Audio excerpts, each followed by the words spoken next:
Catherine Clifford is a professor of theology at St. Paul University and joins us this morning to talk more about what's happening at the Vatican and as the world watches. Because, Catherine, welcome to the program, first of all. Thank you. It is something that has become quite fascinating, not only to the billion Catholics in the world, but to a lot of people. Get a lot of questions about what happens over there in the last little while? Yeah, I think it's interesting to see the world's attention turn to Rome in these days. It's certainly a recognition that this is one of the most important religious communities in the world. It's Yes. one of the largest. It's the Catholic community is half of the Christian community, Yeah. 17% of the global population. Is that right? 70, that's what we pegged it at right now. That's conclave now is a word that's maybe new to a lot of people because it's been a while since we elected a pope. And I think the word's been used even more this time around than it has been in the past. What exactly is a conclave? The word comes from a Latin term that means with keys, and it comes from an expression that we know that there were many political controversies in the election of popes in the medieval times, and so to sort of force them or encourage them to get on with making the decision of choosing a Bishop of Rome, they would be locked into the Sistine Chapel. And we see even now, sort of symbolically, the doors of the chapel are sealed each day as the cardinals are electors are left among themselves in this voting process now. Right. This is very serious stuff. Like this, you know, I likened it earlier, and just for comparison's sake, to a leadership convention here in Canada. It's similar in a way, Yes. but obviously with much more religious overtones and a little more secretive, correct? Yes, and the secret around the process is really to avoid there being any undue influence from outside and to leave each of the cardinal electors to vote as freely as possible. Right. And the goal is for them in these days, they're voting 4 times each day, twice in the morning, twice in the afternoon. And we see that little puff of smoke when the ballots are burned at the end of the morning. That's where the smoke comes from, by the way. Burned at the end of the afternoon. But their goal is to find one candidate who will garner 66% or 2/3 of the votes. 77 in all. Votes, yes. Right. This, in the past, you were telling me earlier, one of the longest, if not the longest, in recent times was back in 1922? Yes, in the election of Pope Pius XI, the conclave went for 5 days. And in that case, at the beginning, there were 2 clear front runners, but neither of them could garner that 2/3 support. They just couldn't get there. So the cardinals had to vote, and eventually they recognized these men were not going to obtain the majority required, and so they had to look to other alternate candidates.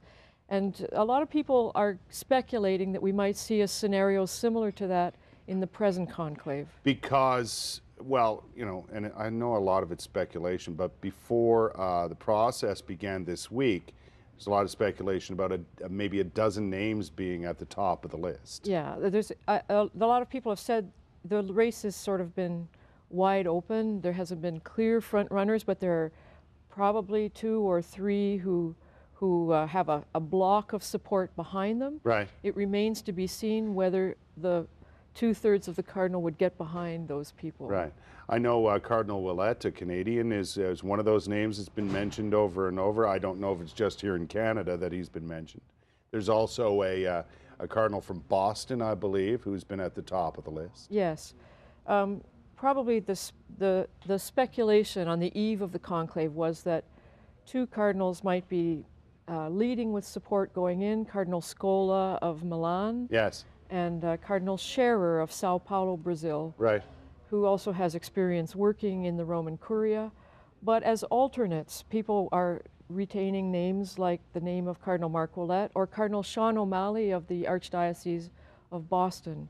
It's interesting, the European press has spoken very favorably of his leadership in dealing with the crisis of sexual abuse in the Archdiocese of Boston. Which obviously is a big problem, especially in North America.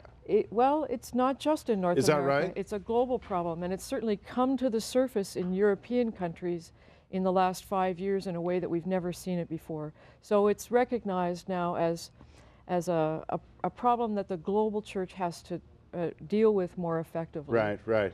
Yeah, it's been talked about a lot, there's no question. And the Catholic Church has to do something about this, and they have to act pretty quickly.